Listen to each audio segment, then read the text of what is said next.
Do you think it's possible to be addicted to psychic advice? As a scientist, I'm an empiricist at heart, and I know that it's possible to be addicted to alcohol, to nicotine, to cocaine.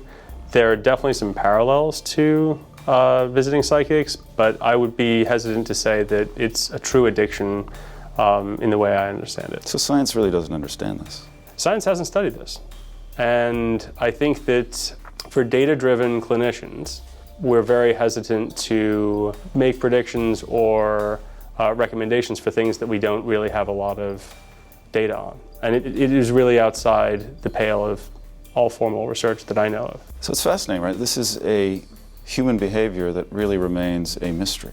I would agree. I think it is fascinating. I also think that it represents not only the behavior of visiting psychics, but other forms of compulsive behavior. Things like compulsively internet gaming or compulsively engaging in other behaviors. It is a reality that we know a lot less about those kinds of behaviors than we do about the quote-unquote classic forms of drug addiction.